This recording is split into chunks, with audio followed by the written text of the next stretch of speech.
Dans cette vidéo, on va parler de rapport trigonométrique inverse.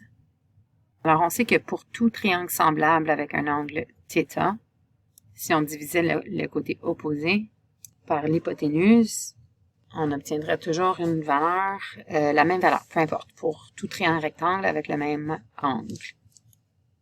Pareillement, si je divise le côté adjacent sur l'hypoténuse, donc le cosinus, pareillement pour les rapports opposés et adjacents.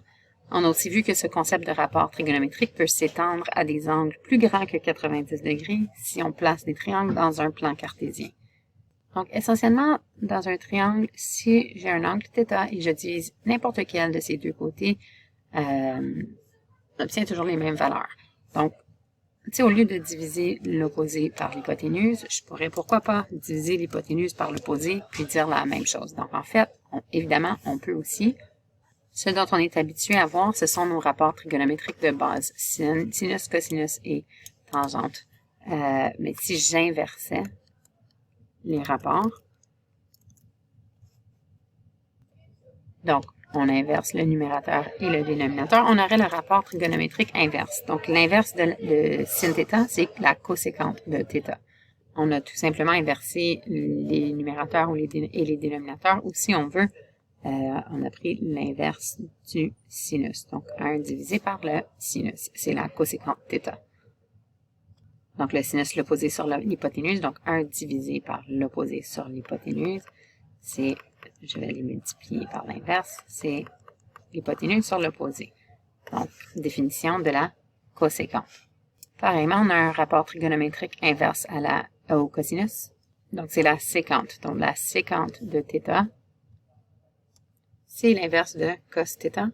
Alors, on inverse tout simplement le numérateur et le dénominateur. Ou si on veut, la séquente θ, c'est 1 divisé par cos θ. Donc, c'est la définition de ce qui est un inverse. La tangente aussi a une inverse qu'on appelle la cotangente. Donc, la cotangente de θ, on inverse. C'est l'adjacent sur l'opposé. Ou si on veut, c'est 1 sur tan θ. Alors, si on prend un exemple, donc, par exemple, sans l'aide de la calculatrice, détermine les 6 rapports trigonométriques d'un angle de 330 degrés.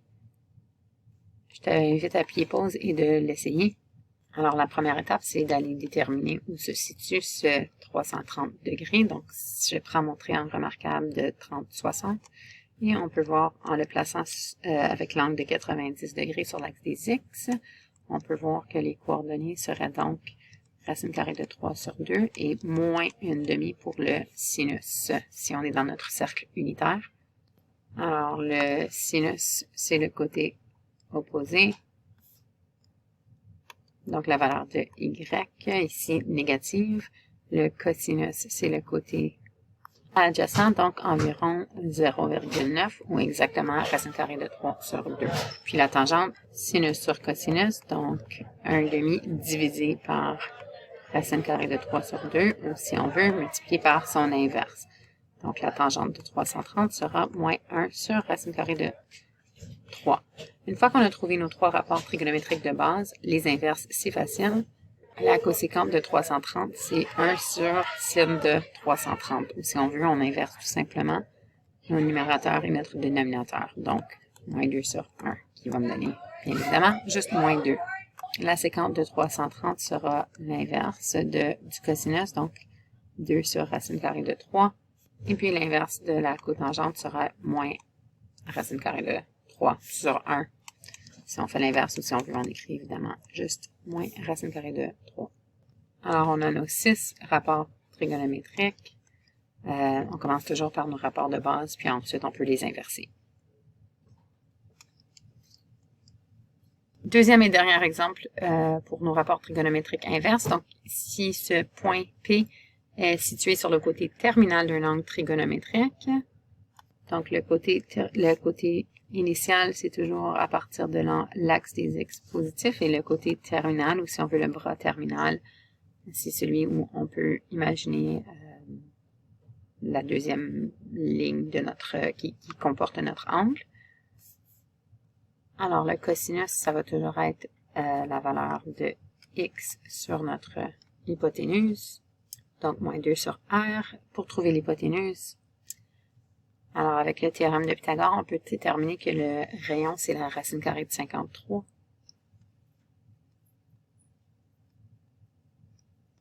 Donc, comme valeur exacte, moins 2 sur racine carrée de 53.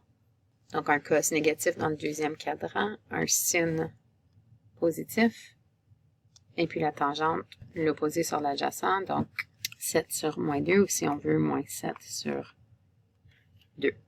Alors, une fois qu'on a nos rapports trigonométriques de base, il suffit juste de les inverser pour trouver les inverses. Donc, la séquente de θ, ça va être l'inverse. Donc, au lieu de moins 2 sur racine carrée de 53, on a racine carrée de 53 sur moins 2. Normalement, on va apporter notre négatif au numérateur, bien évidemment, pour ne pas le perdre. On inverse le sinus pour trouver la coséquente et on inverse la tangente pour trouver la cotangente. Donc, on a nos 6 rapports trigonométriques de base, c'est-à-dire les 3 rapports de base et les 3 rapports inverses.